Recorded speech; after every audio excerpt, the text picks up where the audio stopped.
जय हिंद दोस्तों जैसे कि आपको मालूम है कि इस समय चुनावी सरगर्मियां तेज़ हैं और गर्मी का तो कहना ही क्या। टेम्परेचर हमारे यहाँ 47 डिग्री के आसपास का है।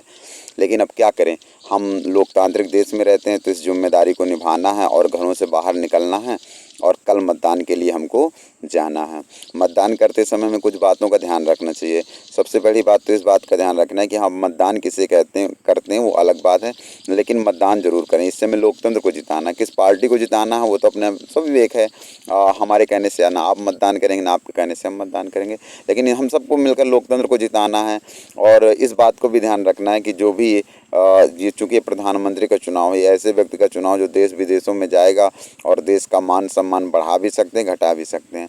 इसलिए मतदान करते समय थोड़ा सोच समझ कर विचार करके वोट करिएगा। हो सकता है कि जो आपके क्षेत्र में जिस पार्टी को आप पसंद करते हो उस पार्टी ने ऐसे प्रत्याशी को उतारा हो जिसे आप पसंद ना करते हो, लेकिन चूँकि जब हमें ये देखना है कि इस चुनाव है किसका, प्रधानमंत्री का चुनाव है, तो हमें ऐसे व्यक्ति को चुनना है जो चुनाव प्रधानमंत्री का है, तो हम योग्य प्रधानमंत्री चुनेंगे ना।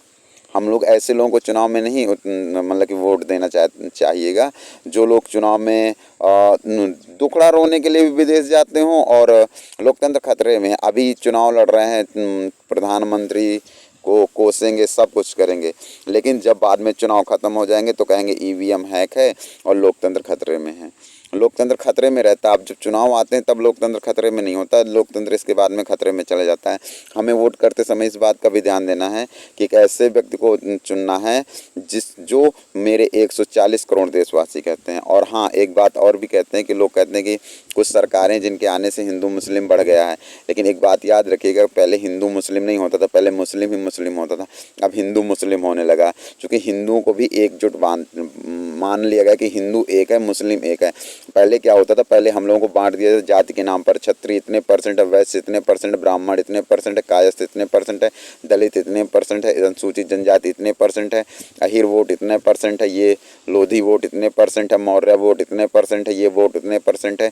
इस प्रकार से हमें बांट दिया जाता था और एक वर्ग विशेष को बोल दिया जाता कि इनका पूरा वोट इतने 23% है। और हम सब लोग 17-18, 17-18, 13-14, 15 में आ जाते थे और हम सब लोग चुनाव मोरल ये हो जाता कि वो लोग जिसको समर्थन कर देंगे वो लोग जीत जाएंगे। मोदी जी ने इस मिथ को तोड़ा है। और मोदी जी की जो सबसे अच्छी मुझे बात लगती है वो ये लगती है कि वो 140 करोड़ देशवासी कहते हैं, उनकी कोई भी योजना ऐसी नहीं जो किसी भी जाति धर्म लिंग के आधार पर दिया गया हो। अभी तक संविधान अब खतरे में आ रहा है। कुछ लोग कह रहे हैं संविधान खतरे में आ रहा है, क्यों? अभी तक 10 साल प्रधानमंत्री नहीं रहे जो अब आ जाएंगे तो संविधान चेंज कर देंगे। कोई ऐसी बात है क्या जो 5 साल में 15 साल में संविधान खतरे में आ जाता? और संविधान की आप रक्षा ही कितनी करते हैं? वो व्यक्ति संविधान की रक्षा की बात कर रहा है जिसने पार्लियामेंट द्वारा विधेयक जो पारित कर दिया गया उसे कहा in my opinion this should be dustbin, उसको डस्टबिन में डाल दिया। नाम नहीं बताएंगे वरना आप समझ जाएंगे हम पप्पू की बात कर रहे हैं, इसलिए किसी का नाम क्या बताना। तो प्रधानमंत्री का चयन करना है, ऐसे व्यक्ति को हमें प्रधानमंत्री के पद पर सुशोभित करना है जो देश की गरिमा अखंडता की रक्षा करे और देश विदेश में भारत के मान सम्मान की रक्षा करे।